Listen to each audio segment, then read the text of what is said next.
दुर्गा जी, जब ये सवाल इस तरीके के पेपर में पूछे जाते हैं तब आप क्या अप्रोच लगाएंगे, मुझे बताइए। ए, बी और सी ने 10,500 की राशि को 5-7-9 के अनुपात में बांटा और प्रत्येक को 500 रुपए अधिक मिलते, तो ए, बी और सी के पास राशियों का नया अनुपात क्या होता। तो ऐसे सवाल में हम क्या करते हैं, मैं आपको बताता हूं। बच्चा ना एबीसी का एग्जैक्ट अमाउंट निकाल रहा होता है दुर्गा जी, कितना कितना मिला है। मैं कभी नहीं निकालता, मैं ये कहता हूं 10,500 को आपने कितने में बांटा है, आपका जवाब होगा 5, 7 और 9, यही जवाब होगा। 5-7-9 का मतलब कितना है दुर्गा जी, टोटल 21, इसका मतलब है 21।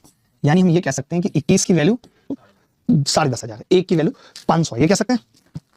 अगर मैं एक की वैल्यू निकालूं तो आप बोलेंगे 500 है, 500 है किसकी, एक की वैल्यू, कह सकते हैं ना। आपने खुद ही मुझे ये कहा, ये मैं मौखिक भी कर सकता था कि मैंने सबको 500 दे दिए। जब मैंने सबको 500 दे दिया और अनुपाती बता रहा और 500 की वैल्यू 1 है, तो मैं सब में 1 जोड़ देता हूं। बताओ, आपने कहा सब में 1 जोड़ देंगे तो 6, 8 और 10 यानी 3, 4, 5 आ जाएगा अनुपात। क्या ये मुश्किल था सवाल? नहीं।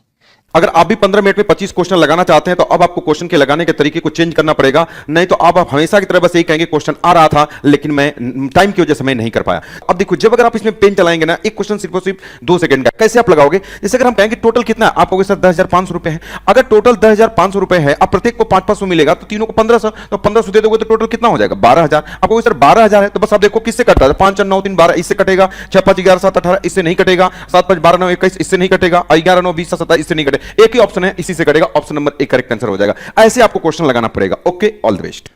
अगर आप भी अपनी स्पीड को ऐसे ही तेज करना चाहते हैं तो डाउनलोड करिए इस सिलेक्शन पथ ऐप, और अभी भी आपको मात्र 0 रुपए में मिल रहा है ये हमारा कंप्लीट आपका बैच, और ये भी ऑफर केवल 24 घंटे के लिए है। ये पूरा बैच निःशुल्क है और ये 20,000 सब्सक्राइबर पूरा होने पर ये ऑफर आपको दिया जा रहा है। Okay, all the best.